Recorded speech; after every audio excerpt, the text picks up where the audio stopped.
Hola, ¿qué tal? Soy el doctor Iván Vladimir Cárdenas García. El día de hoy vamos a hablar de la exploración física de rodilla. Nos encontramos en el Centro de Ortopedia y Medicina del Deporte y el profesor titular es el doctor José Alberto Reyes Pedrosa.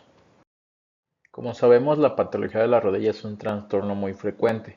El síntoma común es el dolor, pero sabemos que bajo este síntoma existe una gran variedad de etiologías, como pueden ser las traumáticas, reumatológicas, degenerativas e incluso infecciosas. Y por ello merece la pena emplear tiempo en una buena anamnesis y en una exploración física detallada. Es muy importante tener el conocimiento adecuado de la rodilla para poder diagnosticar su patología. La exploración física del aparato locomotor en general consta de cuatro partes, que es la inspección, la palpación, la exploración de los arcos de movimiento y las pruebas complementarias. Posteriormente, y si el diagnóstico no está muy claro, ya tenemos enfocado nuestra exploración hacia un diagnóstico, es cuando podemos buscar apoyo en pruebas complementarias, ya sea estudios de imagen o estudios de laboratorio. Al ser un examen muy meticuloso, es fácil que se nos pueda pasar por alto explorar alguna estructura anatómica, por lo que es de ayuda el memorizar y realizar una misma exploración sistemática de la articulación de forma rutinaria. En la historia clínica debemos investigar las características del dolor. La descripción del dolor en la rodilla por parte del paciente es muy útil para enfocar nuestro diagnóstico diferencial. Es importante aclarar las características del dolor, incluyendo su inicio, si es rápido o insidioso, la localización del mismo, la duración, la intensidad y además qué factores lo agravan o alivian. Si el dolor de la rodilla es causado por una lesión aguda, debemos de preguntar si el paciente pudo continuar con la actividad física o apoyando la pierna caminando o si se vio obligado a mantenerse en reposo totalmente. De igual manera, debemos de preguntar por síntomas mecánicos como es el bloqueo, chasquido o la sensación de inestabilidad en la rodilla. Un historial de episodios de bloqueo nos puede sugerir una rotura del menisco, mientras que una sensación de chasquido en el momento de una lesión nos puede sugerir una lesión ligamentaria. Los episodios de inestabilidad son consistentes con algún grado de inestabilidad de la rodilla e indican que puede haber una subluxación patelar o una ruptura ligamentosa. De igual forma, el derrame articular debemos de investigar el momento y la cantidad del mismo, ya que son importantes para el diagnóstico. Cuando es de aparición rápida en menos de 2 horas y es un derrame grande y que se siente la rodilla tensa, sugiere la ruptura de un ligamento cruzado anterior o una fractura de la meseta tibial o del fémur distal que pudiera estar causando una hemartrosis, mientras que una aparición más lenta de 2 a 3, 4 días y que es un derrame leve o moderado, nos habla más de nos puede hacer sospechar más de una lesión meniscal o de un esguince ligamentario. Y de igual forma, un derrame articular recurrente después de la actividad física nos hace pensar más en una lesión meniscal.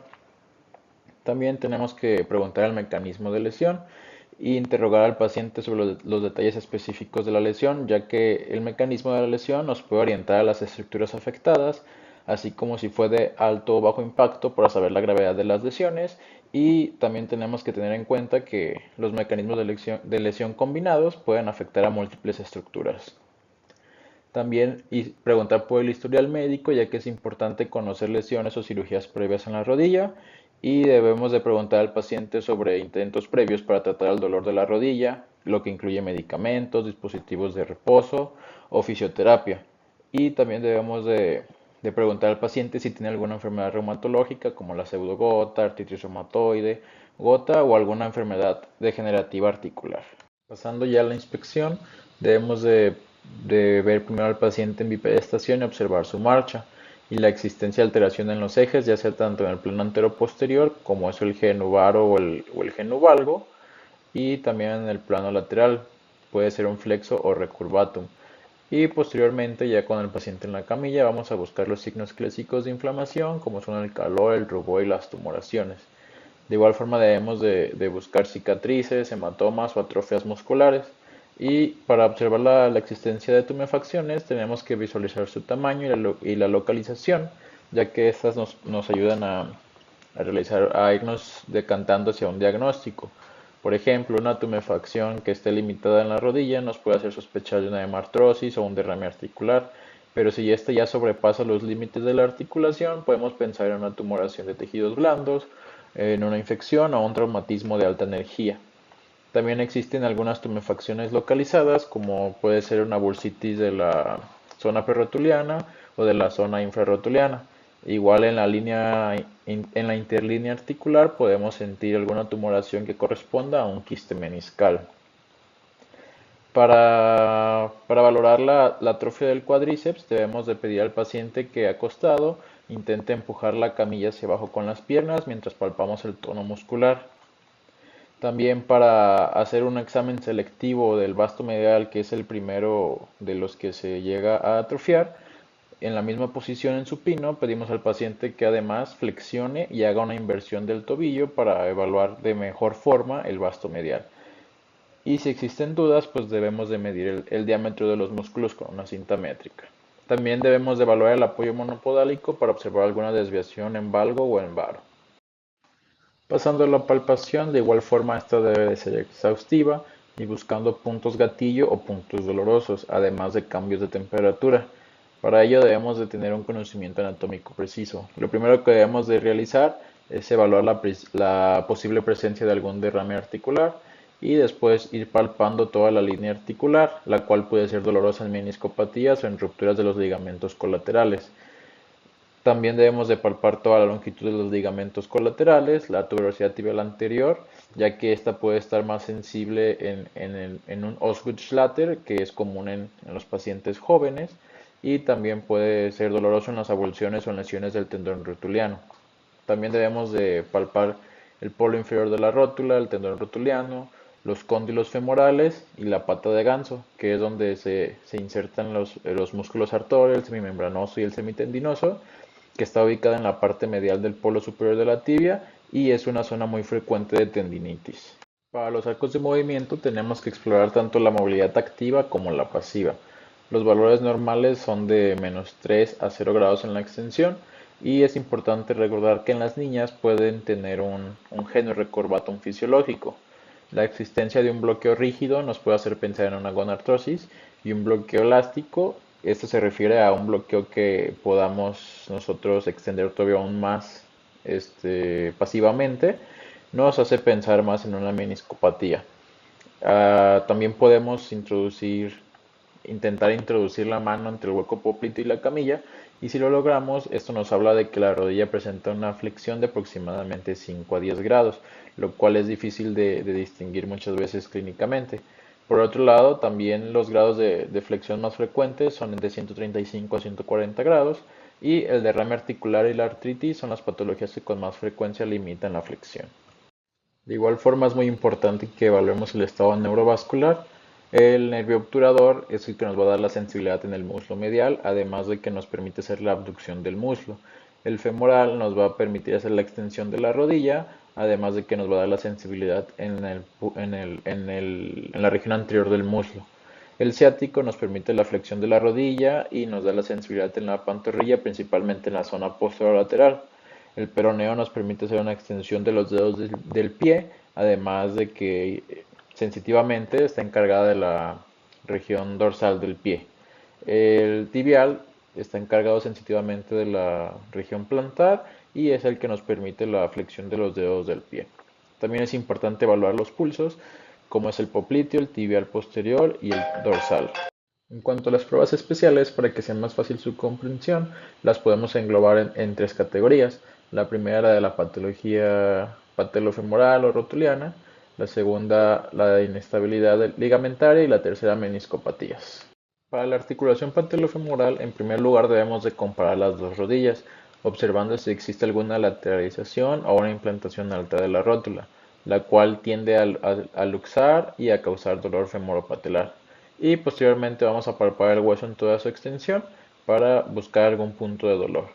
Las maniobras más específicas para evaluar la articulación patelofemoral es el signo del cepillo, en el cual vamos a mover la rótula en sentido proximal y distal y de forma medial a lateral y presionándola contra los cóndilos femorales. En caso de que exista dolor, esto nos indica que puede haber una condromalacia rotuliana o una artrosis patelofemoral. El signo de aprehensión rotuliana es donde vamos a tratar de desplazar la rótula en sentido lateral mientras flexionamos la rodilla. La prueba es positiva si el paciente detiene la exploración, generalmente retirando la mano del explorador o metiendo las manos, porque siente que se le va a luxar la rótula. La tercera prueba es la del desplazamiento patelar, en la cual la patela se divide en cuatro cuadrantes y la movemos hacia medial y hacia lateral, y el movimiento normal es de dos cuadrantes en ambas direcciones.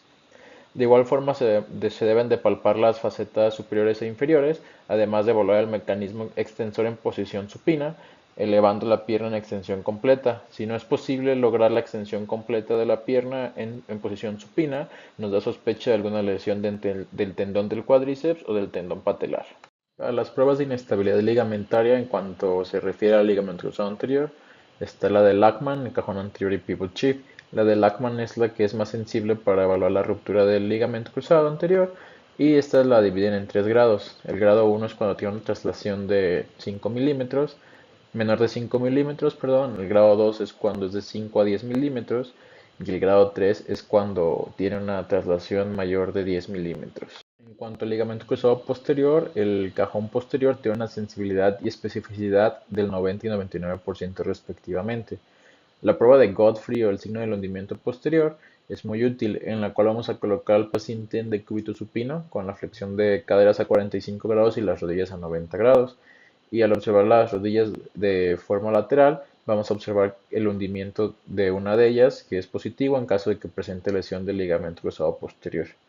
La prueba activa del cuádriceps se realiza en la misma posición que la prueba de Godfrey, y se fija el pie y se pide al paciente que intente deslizar el pie hacia adelante contra resistencia.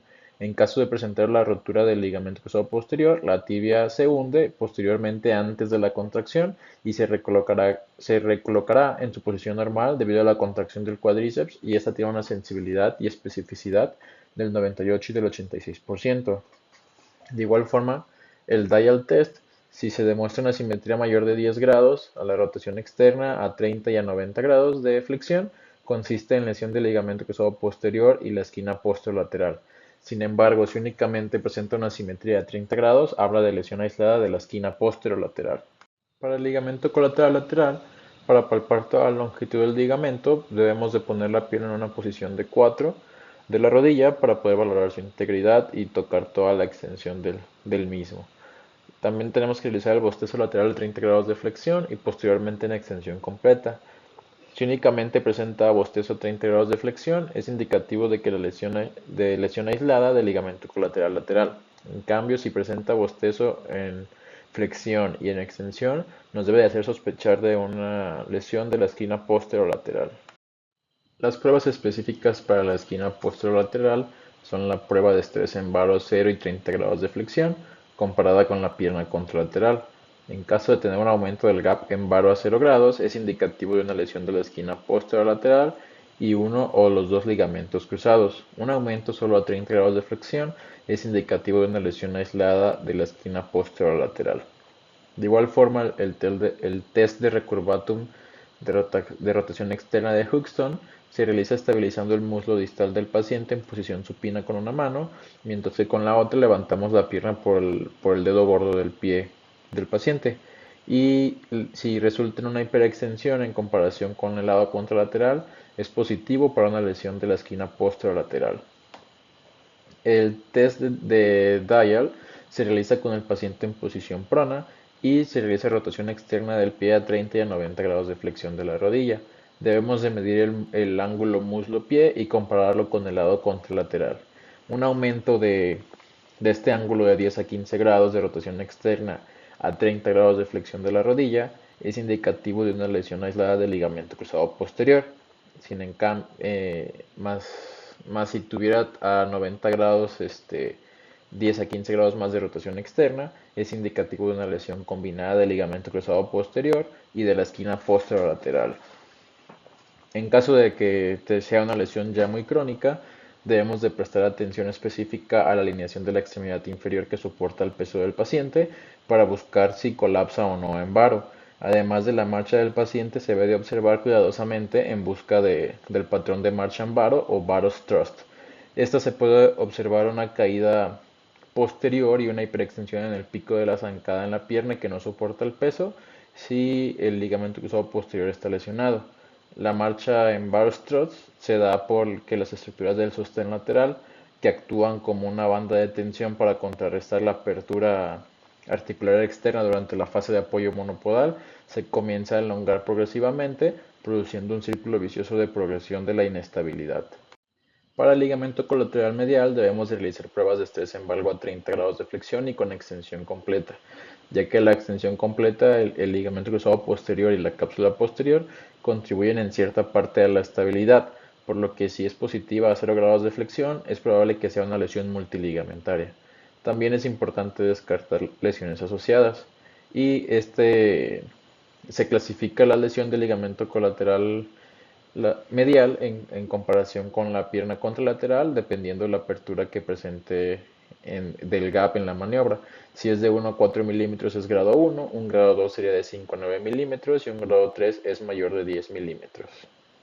En cuanto a las pruebas meniscales, siempre tenemos que tener sospecha de una lesión meniscal en pacientes con episodios de bloqueos y dolor articular. El paciente muy frecuentemente refiere una imposibilidad al ponerse de cuclillas o subir escalones, y las maniobras más frecuentemente son la de la sensibilidad en la línea articular a la palpación, la cual es la prueba más sensible para el desgarro de menisco cuando hay un dolor presente. Se debe de palpar toda la línea articular medial y lateral en toda su trayectoria. De igual forma el McMurray, que es una prueba especial para diagnosticar lesiones meniscales.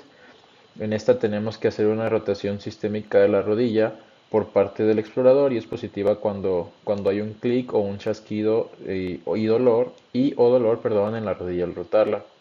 De igual forma la prueba de Apley, que es donde el paciente se encuentra en posición prona con la flexión de la rodilla a 90 grados y debemos de realizar rotación medial y lateral de la rodilla, dando distracción y después dando compresión a la rodilla.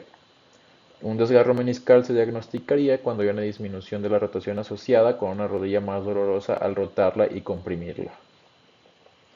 También contamos con el test de Tesali, que es un apoyo monopodal y una flexión de 20 grados de la rodilla. Debe de hacer rotación interna y externa del tronco en al menos 3 ocasiones, y si presenta dolor en la rodilla después de hacer por lo menos 3 rotaciones internas y externas, la maniobra es positiva.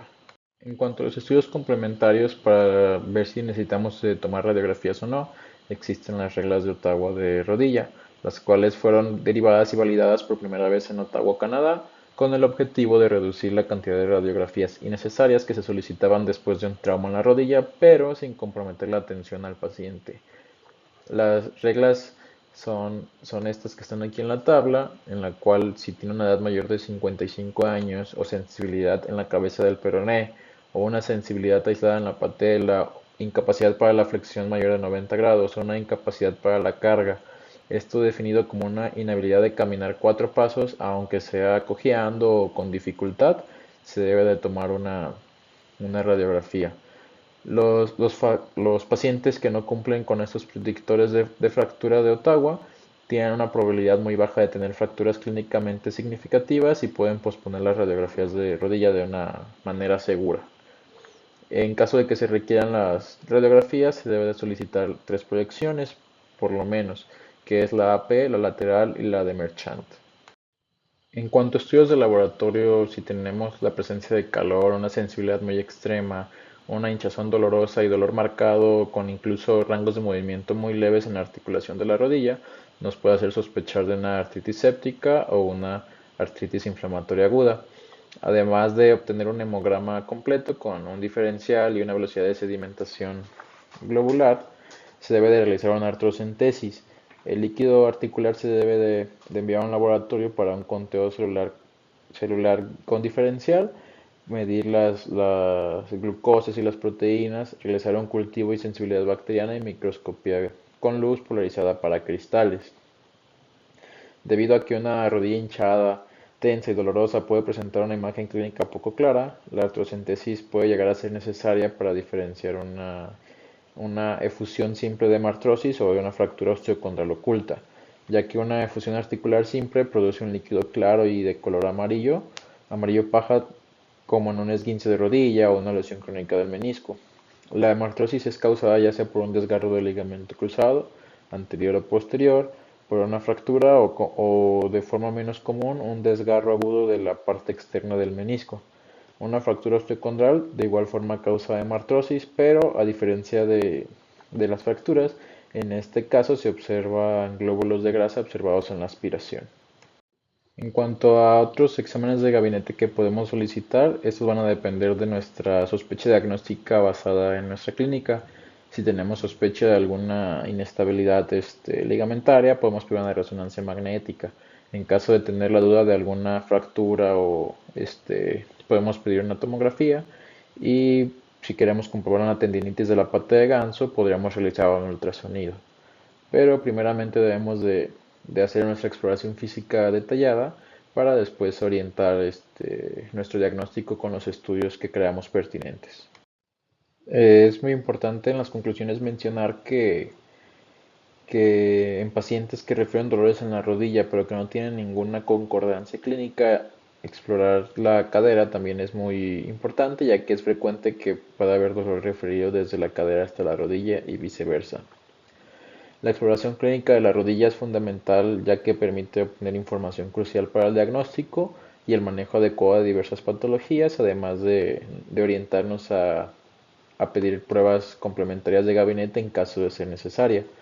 Alguna de las claves de por qué la exploración física es tan importante es que nos permite identificar lesiones o patologías de la rodilla, ya que al ser una articulación compleja se puede ver afectada por múltiples condiciones, como son esguinces, fracturas, lesiones ligamentarias, meniscales, condrales, infecciones, desgaste articular, y la exploración clínica nos permite identificar signos y síntomas específicos de cada una de estas enfermedades que nos van a guiar al diagnóstico. De igual forma, tenemos que evaluar la gravedad de la lesión a través de la exploración física. Podemos determinar si la lesión es leve, moderada o grave, lo que nos ayuda a tomar decisiones sobre el tratamiento en el momento.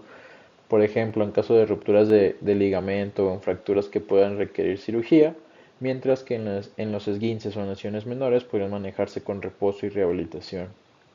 También es importante determinar la necesidad de los estudios adicionales. Esto, como mencioné previamente, basándonos en los hallazgos clínicos, decidir si es necesario tomar radiografía, resonancia magnética, hacer alguna artrocentesis y pedir algún estudio complementario. En cuanto a los diagnósticos diferenciales, como existen diversas afecciones que pueden presentar síntomas muy similares, como es la hinchazón articular, que puede ser causada por un simple esguince o por una hemartrosis debido a una fractura, la exploración clínica ayuda a distinguir entre ellas, evitando diagnósticos erróneos y así poder dar un tratamiento apropiado para la lesión del paciente. También es muy importante, ya que nos ayuda a monitorear la evolución del paciente. En el caso de lesiones crónicas o condiciones degenerativas como es osteoartrosis, la exploración clínica es esencial para monitorizar la evolución de la enfermedad, valorar las respuestas al tratamiento y ajustar las intervenciones en caso de que sea necesario. Esto es todo por la clase de hoy. Muchas gracias por su atención. En caso de que tengan alguna duda o un comentario, nos lo pueden hacer llegar a través de nuestras redes sociales. Muchas gracias.